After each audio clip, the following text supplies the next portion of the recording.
Good morning student. This one is your second economics video of class +2. Now we study the start short type question answer.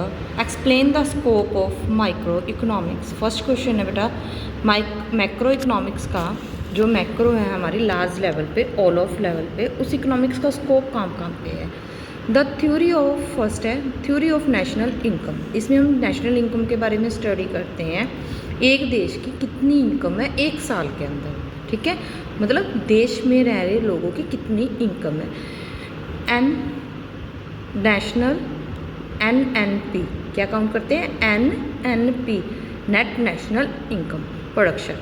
It covers various topic related to the evaluation of national income. बहुत सारे topic को cover करता है जो national income से related होते हैं. Include income, expenditure, budgeting. ठीक है, क्या क्या है, इनकम, फिर उनके एक्सपेंडिचर और फिर उसका budget. Theory of money, money की थ्योरी यानी मनी कैसी है. इन्फ्लेशन है, डिफ्लेशन है मार्केट में, मनी की वैल्यू क्या है मार्केट में. That is macro economic analyse the function of reserve bank in the economy. जो हमारा रिजर्व बैंक ऑफ इंडिया है उसका क्या काम है हमारी इकोनॉमिक में, उसको एनालाइज करता है. The inflow and outflow of money along with the impact of employment.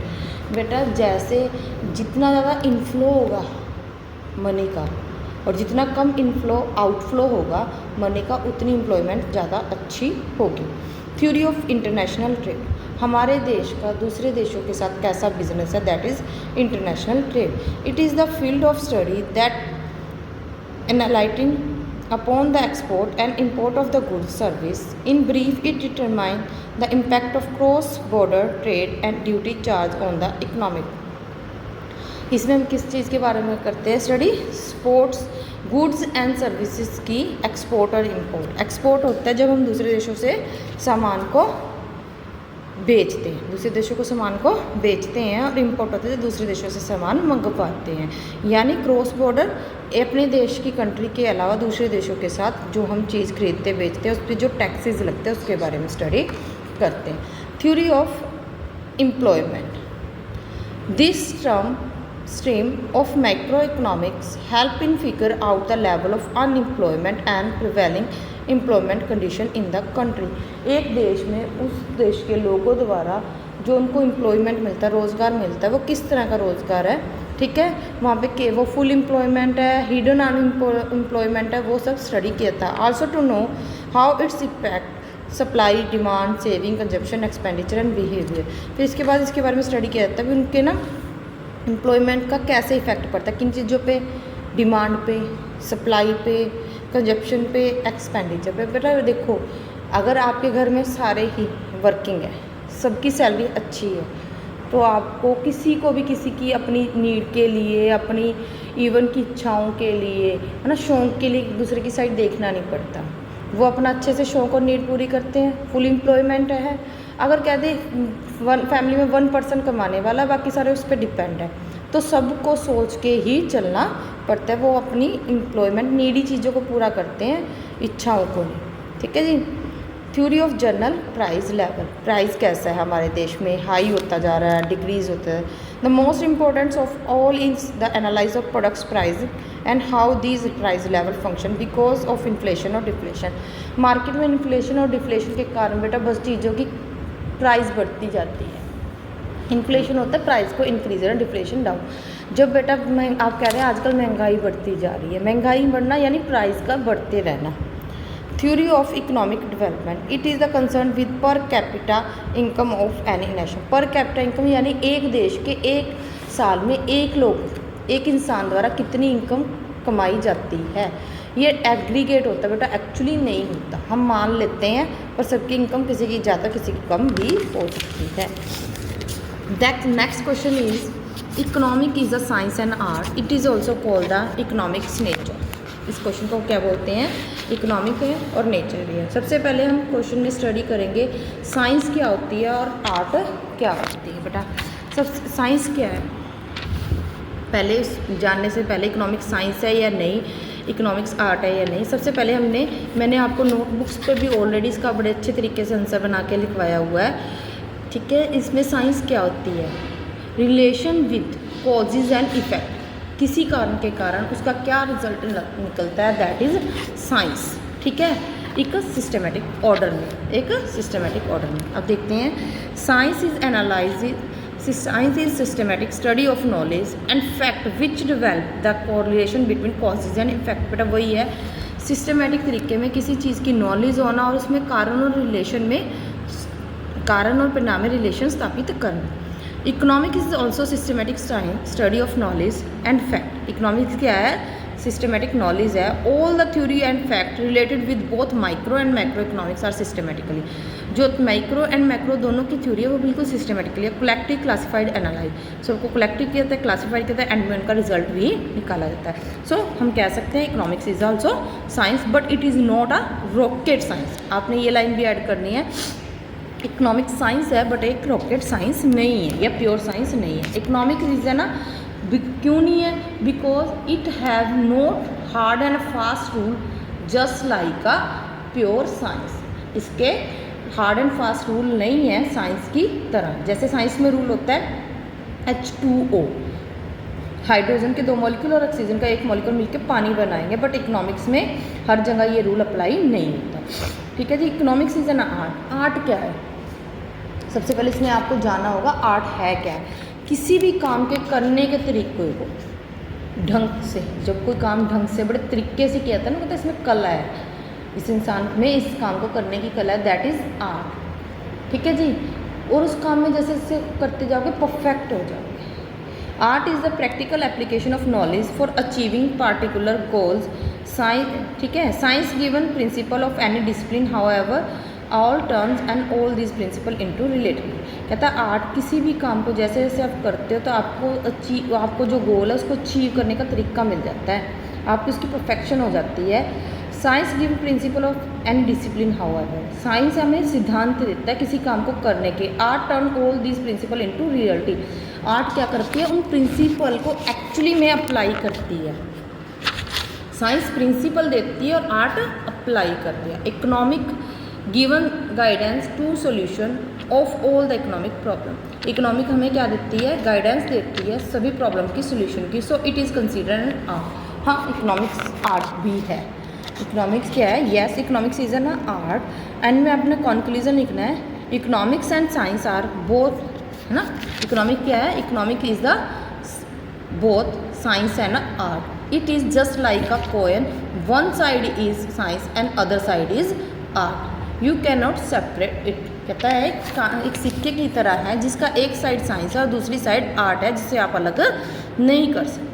ठीक है जी, यहाँ पे आपका क्वेश्चन पूरा होता है economics is a science and art. इसका अनदर क्वेश्चन होता है इकोनॉमिक्स की नेचर ऑफ इकोनॉमिक। ठीक है, आगे नेक्स्ट क्वेश्चन है, right the importance of macro economics. Macro economics की क्या क्या इंपॉर्टेंस है, क्योंकि हम इसमें मैक्रो के बारे में स्टडी कर रहे हैं बेटा, क्योंकि हमारी बुक ही मैक्रो पे है।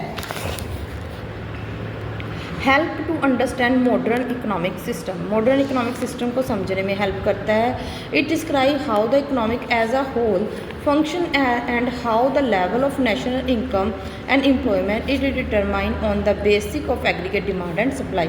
एग्रीगेट डिमांड एंड सप्लाई के हिसाब से हम अपने देश की नेशनल इनकम के हिसाब से क्या करते हैं, describe how economics and whole function, अपने काम को एक देश की इकोनॉमिक के फंक्शन को डिसाइड करते हैं। ठीक है, वहाँ पे कि लोगों को ज़्यादा से ज़्यादा रोजगार मिल सके। एनालिसिस ऑफ इकोनॉमिक फैक्टर्स को कौन कौन से हैं जो एनालाइज करते हैं हम। फैक्टर क्या होते हैं बेटा, वो फैक्टर जो इकोनॉमिक को इफ़ेक्ट करते हैं। It helps to achieve the goal of economic growth, higher level of GDP and higher level of employment. कहते हैं it helps to achieve goal, हमारे गोल को अचीव करने में, इकोनॉमिक्स की ग्रोथ में अचीव करने में GDP gross domestic production at and higher level of employment. किसी देश में बेटा अगर फैक्टर जितने ज़्यादा अच्छे होंगे, बढ़िया होंगे, उस देश की GDP उतनी ज़्यादा अच्छी होगी, उस देश में एम्प्लॉयमेंट ज़्यादा मिलेगा और उनकी हाई एम्प्लॉयमेंट होगी। It analyse the force which determine economic growth of country, explain how to reach the highest state of economic growth and state. It suggest policy measure to control inflation and deflation, ये हमें suggest help करती है inflation और deflation के time policy बनाने में। It explain factor with the determine balance of payment, balance of payment BDO, balance of payment में ये हमें जो इफेक्ट करते हैं फैक्टर उनको पता करते हैं। At the same time it definite causes of deficient in balance of payment and suggest remedy measure. कहता है ये हमें ये भी बताती है अगर हमारा बैलेंस ऑफ पेमेंट घाटे का बजट होता है तो उसको क्या कारण है और उसको कैसे सुलझाया जा सकता है।